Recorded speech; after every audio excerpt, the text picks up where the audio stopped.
I'm about to tell you a story that will rip your heart out and show you what real strength looks like.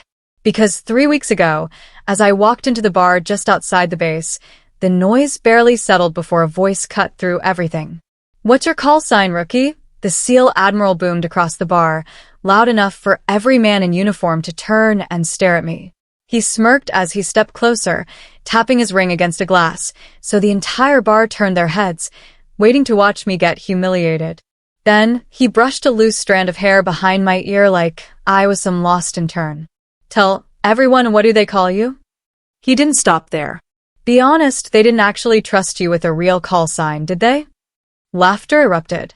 His men leaned back to watch me crumble. Someone even pulled out a phone to record it. But I didn't blink.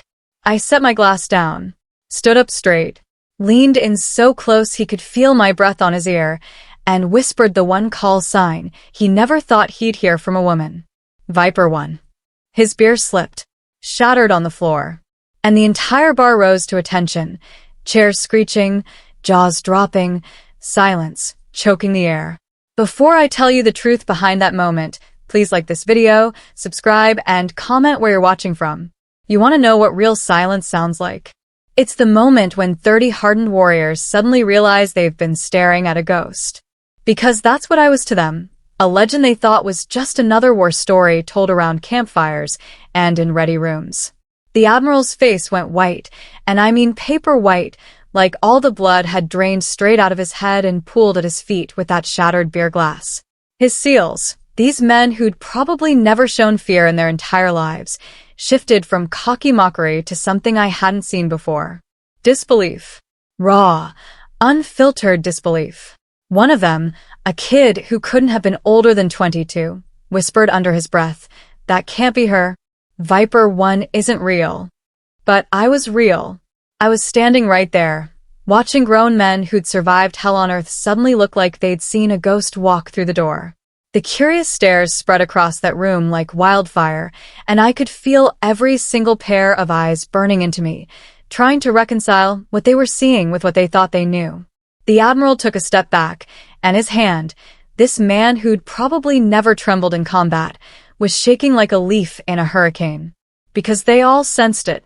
That legendary backstory they'd heard whispered about in hushed tones was standing right in front of them, flesh and blood and very, very real. But you want to understand how I got that call sign? How a woman earned the respect of men who thought she'd never belong? Then I need to take you back to where this fire started burning. Because it didn't begin in some fancy flight school or politically correct diversity program. It started with pain. Pure, devastating pain that carved itself into my soul when I was just 7 years old. I was sitting on my father's shoulders at the Blue Angels air show in Pensacola, my tiny hands gripping his hair as an F-18 Hornet screamed overhead. The roar of those engines didn't just shake the ground. It shook something loose inside my chest, something that felt like destiny calling my name. My father was a decorated Navy pilot, and when he looked up at those jets with tears in his eyes, I knew I was looking at my future. He would tell me stories every night about what it meant to serve, about the honor of wearing wings, about the responsibility of protecting people who couldn't protect themselves. "When you fly," he'd say, "you're not just carrying yourself. You're carrying everyone who believes in you." Those words became my prayer, my compass, my reason for existing. Until the phone call came. Training accident. Mechanical failure. My father's F-14 went down off the coast of Virginia, and they never found his body. I was 12 years old, standing at Arlington National Cemetery, gripping a folded flag so tight my knuckles were white, making a vow that would define every single day of my life from that moment forward. I'll fly. I'll earn what you carried. But the world wasn't ready for that promise. The world wanted to break me before I even got started. The Naval Academy was supposed to be where dreams took flight. Instead, it became my personal battlefield. I was one of maybe 30 women in a class of over 1,000, and every single day felt like swimming upstream through concrete. The men didn't just whisper that I wouldn't last. They said it loud enough for me to hear, hoping I'd break, hoping I'd quit, hoping I'd prove them right. "She won't make it past first semester. She's only here because of quotas. Real pilots don't need special treatment." Even the instructors doubted me. I could see it in their eyes every time I walked into a classroom or climbed into a simulator. They were waiting for me to fail, expecting it, maybe even hoping for it. Because if I failed, it would prove what they'd always believed, that women didn't belong in their sacred brotherhood. But here's what they didn't understand about pain. It either breaks you or it forges you into something unbreakable. And I had been forged in the fire of losing the only hero I'd ever known. Their doubt, their whispers, their attempts to sabotage me, they were nothing compared to the hole my father's death had burned through my chest. So I responded the only way I knew how. I outworked every single one of them. While they were sleeping, I was studying. While they were partying, I was in the gym. While they were complaining about the difficulty, I was pushing through it with my father's voice echoing in my head. When you fly, you're not just carrying yourself. The training gauntlet was where call signs were born, and it was designed to break you down to your fundamental elements. The centrifuge spun us until our vision grayed out and our consciousness hung by a thread. I watched grown men tap out, watched them surrender to the crushing G-forces that felt like the weight of the world pressing down on our chests. But I held on. I held on because my father had faced the same test, had endured the same pain, and I refused to dishonor his memory by being weaker than he was. The altitude chamber was worse. They deprive you of oxygen until hypoxia sets in, until your brain starts shutting down and death whispers sweet promises in your ear. I felt my consciousness slipping away, felt my body surrendering to the peaceful darkness, but I fought back. I fought back because I could hear my father's voice cutting through the hypoxia. Real pilots fly anyway. Ejection seat training nearly broke my spine. The impact was brutal, violent, a crushing blow that compressed every vertebra and sent lightning bolts of agony shooting through my nervous system. Some of my classmates were carried out on stretchers. I walked out on my own 2 feet, even though every step felt like my back was made of shattered glass. But it was the night carrier landing that changed everything. Picture this. You're flying a $30 million fighter jet in a violent thunderstorm, trying to land on a postage stamp-sized deck that's pitching and rolling in 20-foot seas. The carrier deck is moving like a bucking bronco, and you've got one shot, one single opportunity, to thread the needle and catch the arresting wire. Miss it, and you either slam into the barrier or go swimming in the Atlantic Ocean. Most pilots approached that landing with barely controlled terror. I approached it with my father's steady hands and my mother's stubborn heart. The crosswinds were trying to slam me into the ocean. The rain was turning my canopy into a wall of water, and the carrier deck looked like it was dancing to music only it could hear. But I nailed it. Perfect approach, perfect angle, perfect catch of the 3-wire. The jet slammed onto the deck with enough force to rattle my teeth, but I was down safe. That's when I heard it. One of the instructors, watching from the tower, muttered under his breath, "She's a Viper, fast and lethal." The names started forming that night, but it wasn't official yet. Call signs had to be earned through more than just skill. They had to be forged in the fire of real combat, real stakes, real consequences. During combat trials, I performed maneuvers that other pilots had failed. While they hesitated, I struck. While they calculated, I acted. My calm under chaos wasn't just impressive, it was supernatural. I could feel my father's presence in the cockpit with me, guiding my hands, steadying my heart, whispering tactics in my ear like he was my personal guardian angel. The senior officers took notice. During the final evaluation, when they were deciding who would earn what call sign, I heard them discussing my performance. She's not just good. She's exceptional. She flies like she's got nothing to lose and everything to prove. That's when they made it official. Viper 1, the highest call sign among my squadron. Not just Viper, but Viper 1. The leader.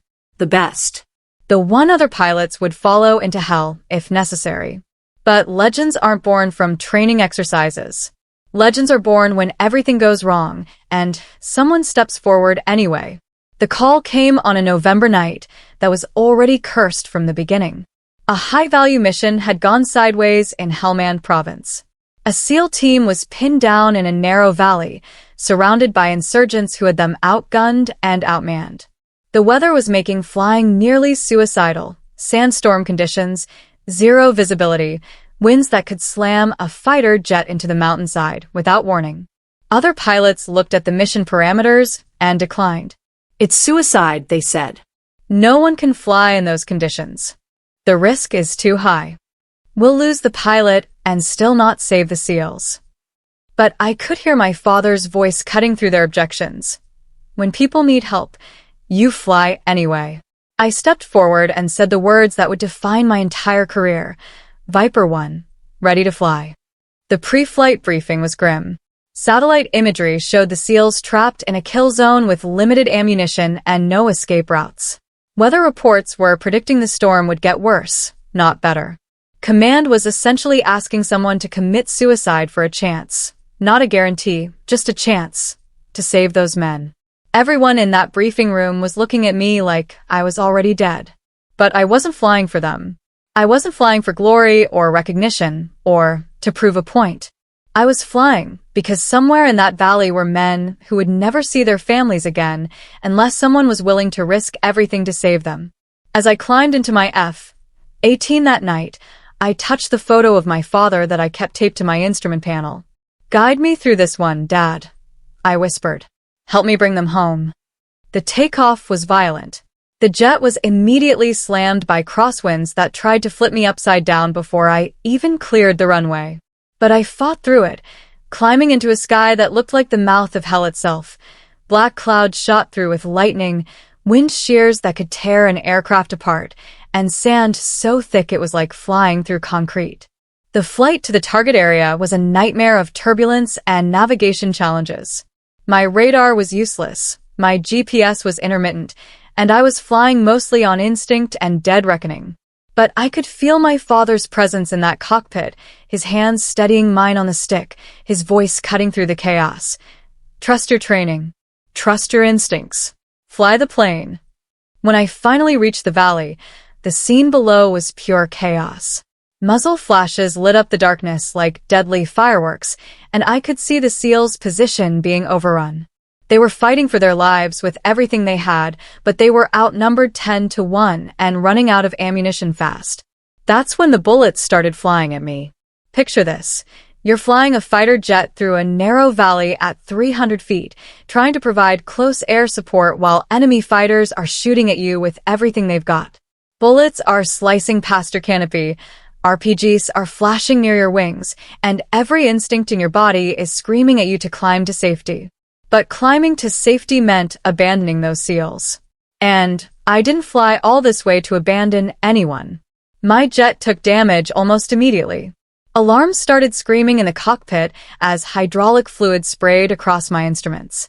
My left engine was running rough, and I could smell smoke seeping into the cabin. But the SEALs' voices were crackling through my radio. "We can't hold.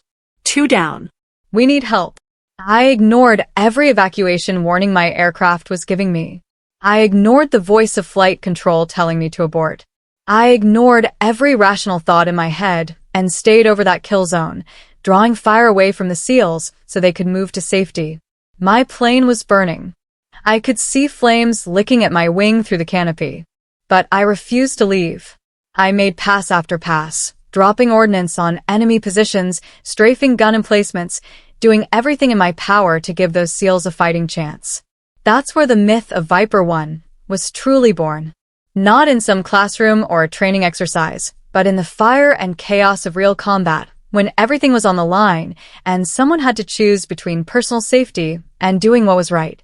By the time I finally disengaged, my aircraft was barely flyable.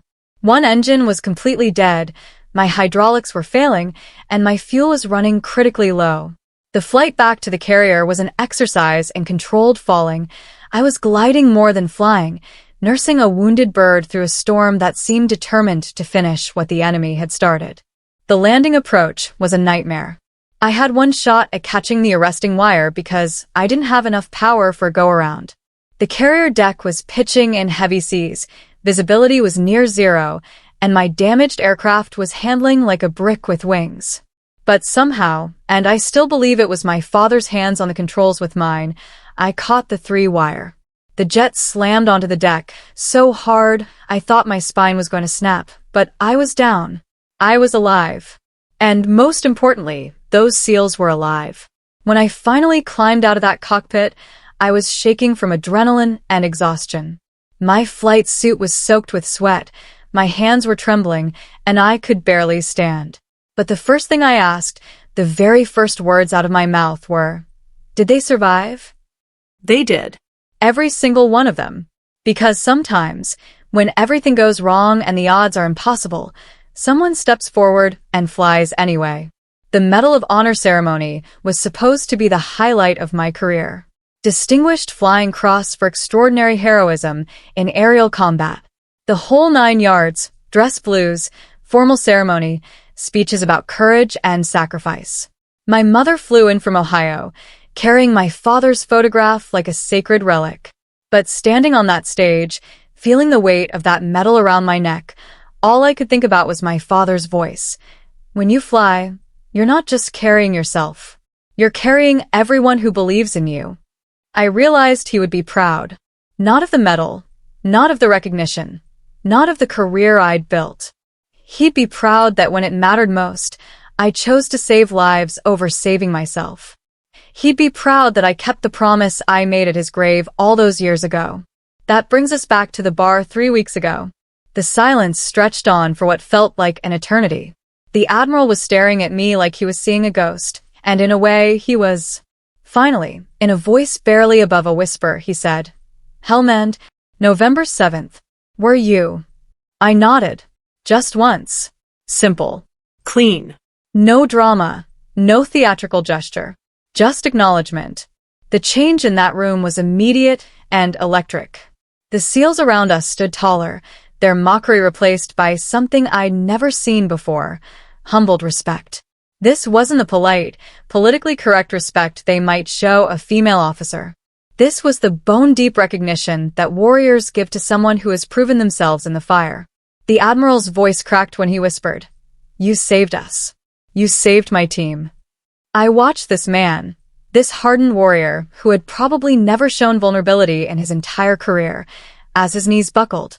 And then he did something that will stay with me for the rest of my life. He saluted me. Right there in that bar, in front of his men, this SEAL Admiral saluted a Navy pilot because she had risked everything to bring his people home. The other SEALs gathered around us, and the atmosphere had completely transformed. These were the men who had been on the ground that night, who had lived through the hell I had flown into. They knew what I had done. They knew what I had risked. And they knew that without someone willing to fly into impossible conditions, they never would have made it home. The Admiral's voice was thick with emotion when he declared, "Viper 1 drinks for free. Any time, any bar, any team." It wasn't just a gesture. It was recognition, acceptance, brotherhood. But here's what I want you to understand about call signs, about respect, about earning your place in a world that doesn't want you. A call sign isn't just a title. It's a promise. It's a covenant between you and every person who will ever depend on your skill, your courage, your willingness to sacrifice yourself for something bigger. When they call me Viper 1, they're not just using my operational designation. They're acknowledging that when everything went wrong, when the mission was impossible, when other pilots said it couldn't be done, I was the one who stepped forward and said, "I'll fly anyway." That's what real strength looks like. Not the kind of strength that comes from being the biggest or the loudest or the most aggressive. The kind of strength that comes from losing everything that matters to you and still choosing to protect others. The kind of strength that comes from being told you don't belong and proving them wrong not with words, but with actions. My father taught me that when you fly, you're carrying everyone who believes in you. What I learned in that valley in Helmand province is that sometimes you're also flying for people who don't even know your name. People who will never thank you, never know you existed, never understand the price you paid to keep them safe. That's the burden and the honor of wearing wings.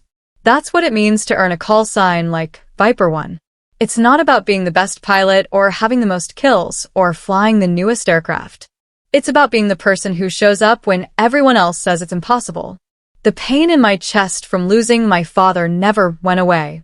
If anything, it got stronger over the years. But I learned to channel that pain into purpose, to transform grief into mission, to turn loss into legacy. Every time I climb into a cockpit, I'm not just honoring my father's memory.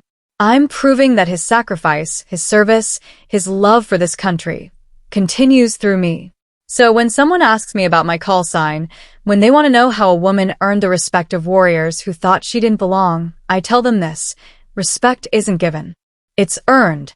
It's earned in the moments when everything goes wrong and you choose to do what's right anyway. It's earned when you risk everything to save people who might never know your name. It's earned when you keep promises made at gravesides to fathers who taught you that service means sacrifice. I am Viper One.